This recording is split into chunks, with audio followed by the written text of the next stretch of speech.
Hi viewers, welcome to film beat. నేను మీ Anusha. Power star Pawan Kalyan Harihara Veeramallu సినిమాపై ఏపీలో భిన్న అభిప్రాయాలు వ్యక్తమవుతున్నాయి. దాదాపు 3 ఏళ్ల తర్వాత పవర్ స్టార్ సినిమా థియేటర్లలో రావడంతో ఫ్యాన్స్ పండుగ చేసుకుంటున్నారు. కానీ ఈ సినిమాపై ఏపీలో వైసీపీ బ్యాచ్ ఈ సినిమాను బాయ్కట్ అని ప్రచారం చేసింది. అలాగే రిలీజ్ తర్వాత కూడా సినిమా ఫ్లాప్ అని ప్రచారం చేసింది. అయితే వైసీపీ ప్రచారాన్ని జనసేన తిప్పికొట్టాలని చూస్తోంది. పవర్ స్టార్ ఈ సినిమా ధర్మరక్షణ కోసం తీసిందని, వైసీపీ దుష్ప్రచారాలను తిప్పికొట్టాల్సిన బాధ్యత జనసేనతో పాటు కూటమి భాగస్వామి పార్టీలైన తెలుగుదేశం, బీజేపీ పైన ఉందని జనసేన నేతలు అంటున్నారు. అయితే ఈ విషయాన్ని సోషల్ మీడియాలోనూ విపరీతంగా ప్రచారం చేస్తున్నారు. పార్టీకి చెందిన ఎమ్మెల్యేలు, మంత్రులు, నాయకులు నెగటివిటీని ఎదుర్కొనేందుకు నడుం బిగించాలని పిలుపునిచ్చారు. స్వయంగా షోలు వేయించి కార్యకర్తలకు, ప్రేక్షకులకు ఉచితంగా ఈ సినిమా చూపిస్తున్నారు.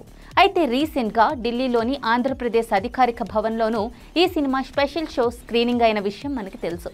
అయితే ఇక్కడే టీడీపీ, జనసేన క్రింది స్థాయి క్యాడర్కు పొసగడం లేదని తెలుస్తోంది. తామెందుకు పవన్ కళ్యాణ్ సినిమాను నెత్తినేసుకుని కాపాడాలని తెలుగుదేశం పార్టీ క్యాడర్ సోషల్ మీడియాలో ట్వీట్లు, పోస్టులు పెడుతున్నారు. సినిమాలో మ్యాటర్ ఉంటే ఎవరు ప్రమోట్ చేయాల్సిన అవసరం లేదని, ఎవరు నెగిటివ్ చేసినా సినిమాను దెబ్బతీయలేరని తెలుగుదేశం పార్టీ శ్రేణులు అంటున్నమాట. అంతేకాకుండా తామెప్పుడైనా బాలకృష్ణ సినిమాలకు మద్దతు ఇవ్వాలని జనసేన నాయకులను గాని, కార్యకర్తలను గాని అడిగామా అంటూ రివర్స్లో ప్రశ్నలు సంధిస్తున్నారు. ఈ సినిమా ప్రచారం విషయంతో పాటు మరో అంశాన్ని టీడీపీ పార్టీ శ్రేణులు తెరపైకి తెచ్చారు. ఆంధ్రప్రదేశ్లో ఎన్డీఏ కూటమిలో భాగస్వామిగా ఉన్న పార్టీల నాయకులు, కార్యకర్తలు అందరూ చంద్రబాబు హోమ్ బ్రాండ్ హెరిటేజ్ ఉత్పత్తులు వాడాలని, ప్రభుత్వం తరపున జీవో పాస్ చేయాలని కోరుతున్నారు.